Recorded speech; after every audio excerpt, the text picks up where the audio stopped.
Welcome to What Builders Don't Tell Their Clients with your host, Joel Miner.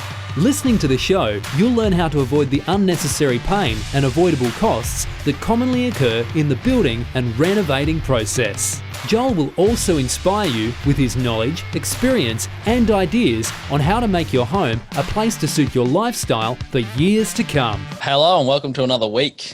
This week we're covering step 4, timeline. Me and Andrew from Quadrio Building Services been putting together this mini 6 steps of basically finding out the purpose of your renovation and the 6 steps of planning. So we're going to break into tonight talking about timeline. Last week we covered the budget side of things. So once you've sort of done that side with budget and working out how much you're wanting to spend and really diving into that, because I think that's a really key important factor. But we're going to dig into timeline tonight and just work out what sort of specific time, like there's a lot of frames I find people, you might ask the question of what are you wanting to achieve and what sort of timeline do you want this done by? Is there a specific date? And some people say, oh, no, not really. And then they'll sort of lead into a conversation that goes, oh, we'd kind of like to have it done before summer or before the end of winter or, so it's ready for summer. So I think it's really important to work out when you're wanting it done, because some people say whenever, and I find whenever is a really open-ended question. So, whenever can lead to a lot of frustration and disappointment too, I find, because if in your mind you've got some specific date on when you'd like it to be finished, and when you say whenever, the builder could be booked out for the next 6 or 12 months. And if you don't have this conversation with your builder and you get all these things sort of done or you're working out when you want things finished by, I find it can be, you can lead to a lot of disappointment by not covering this topic. So I'm sure, Andrew, you'd probably find something with people like this too. When you cover this topic, they sort of leave it a little bit open-ended, without a specific date too. Yeah, very much so. Welcome back, everybody. Yes, we posed this question in our initial meeting when we first speak to clients, and we do get most of the time we get a very vague answer, but sometimes we do get a very definitive answer. And people saying, "Oh no, we've got we want to be by Christmas, or we're selling this house over here, so we've got to be moved out of that one by this date, and then into this one, or we've only rented for so long," which is much better because then you have both you as the client and us as the builder has an end date that we've got to work to. So, right, we know we've got we can work backwards from there. We can add the construction program backwards from there, and then all the prelim stuff onto that. So we know that, okay, we've got a little bit of fat in there, 2 weeks or 4 weeks or something like that. But yeah, when people come to us and say, oh, whenever, we just want to get it done whenever, and I sort of say, well, why have you rung me now then? If it's just got to be done whenever, why have you rung me now? And they sort of say, well, now we've got the money together, or now that COVID's finished, we're gonna the kids are back at school, we're back at work, so we've got the house is opening, and we won't be disrupted so much by a renovation. That's why we're doing it now. So, and they go, okay, right. So, is there an end date on it, or are you just happy to get it done? Is there a start date on it? Do you want to get it done in next month? Do you want next 3 months, 6 months, next year? What is it? So it is a very important thing to think of, because yes, it does avoid a disappointment if you put it either an end or a start date on it, because it gives everybody something to work towards, including in your head as the client. Yeah, definitely. I think it's really good for you as a homeowner or looking at renovating to even find out what the builder's schedule actually is too. So finding out what their schedule's like. If you're wanting to do something within a couple of months and that builder may be booked out for the next 6 months, then there's no point going through all this pain and effort of putting things together and working out how much stuff's going to cost, and then finding out that they can't do it when you want to do it. Because it's, well, what's the point? You're wasting your time and possibly your money, and it's not really going to end well. When you've sort of found a builder that you like, or you may not even like, but that he can't meet your needs. So I think it's really important too. We're gonna touch on a topic about finding a builder and what things to look out for, and how to do that later on in this series as well. But when people come to you and say, look, we're going on holidays at this particular time. We want our house renos done. What would you sort of say to this? I sort of say, well, that's a good time to start, but don't, unless it's unless it's like a kitchen or something small. Don't expect to be done in 2 weeks. Even though we can have free reign of the house and that sort of stuff. We're currently doing a project where the client has moved out because we're taking out a few walls in the house, but it's 2 walls, and that's all we're doing. I'm like, it's literally taken us a day to actually take the wall out. Now we're doing patch the ceiling and get rid of all the dust and that sort of stuff. It's going to take us 2 days to clean up after ourselves. So they moved out for a week, but they're not coming back expecting the house to be completely finished, sort of thing. So, but that's a management of expectation thing that we've done from the very beginning.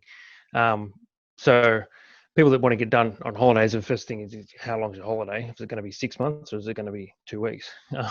This is sort of the first question we have for them. So it is a good time when the client's not there and you're doing that sort of renovation or extension that involves a lot of internal access to the house. It does make it much easier on everybody if you as the own homeowner is not there, but it's not the end of the world.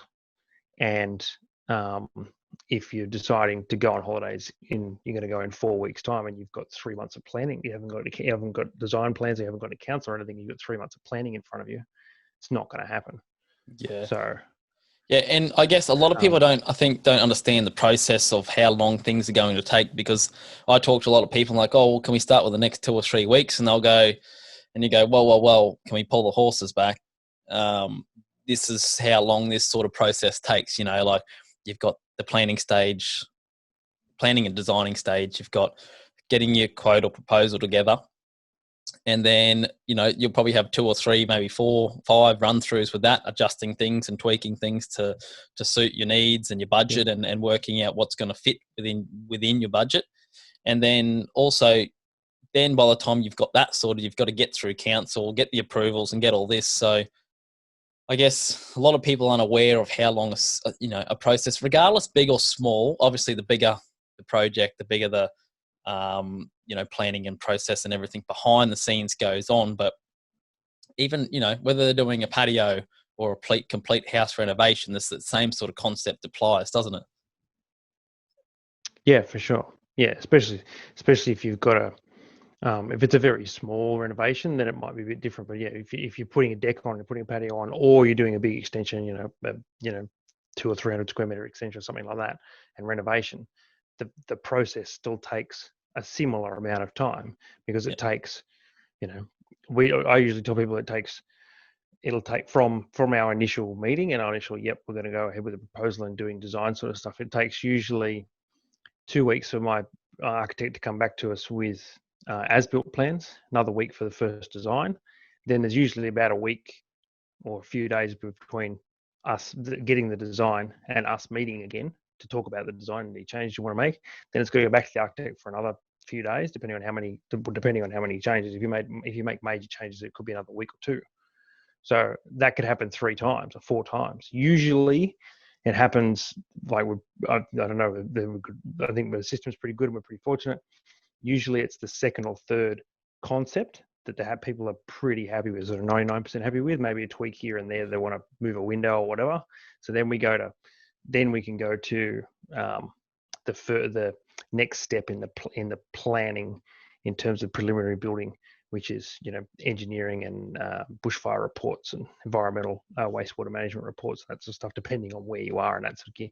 But I mean, that takes they all take a week or 2 or such and such. And then once we've got all that information, like I'm currently going through this with a client, and I think we're 6 weeks in, and we've got our concept approved. So concepts like the first part of it. Drawing. So coming from bones, getting that as we talked about in the previous podcasts, getting your needs, your purpose, your needs, your wants, and your dreams out of your head on the bit of paper, which we do in when we have that first chat, and then getting it from there and communicating that to the designer to put it into a bunch of lines on the page that starts with your house and then extends from there. So we've finally got through that, and we're about 6 weeks in. Now we're going to, that's floor plan concept. Now we're going to elevations and engineering, and then reporting, then the consultant reporting after that. So we're still another, we're sort of talking about still going to be another 6 weeks before we can be looking at starting a proposal.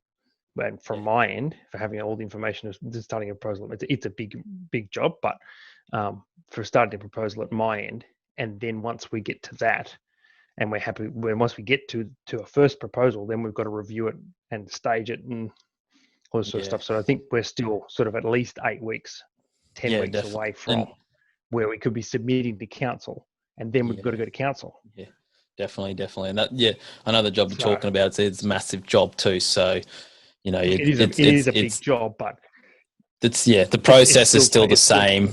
The process is still the same, and it usually takes about the same sort of time. Yep, and that's what I say to a lot of people. Like they're looking, doing a smaller renovation. You're looking around that, 4, 6, 8 week mark, and then once depending if there's a lot of detail and everything that needs to go on.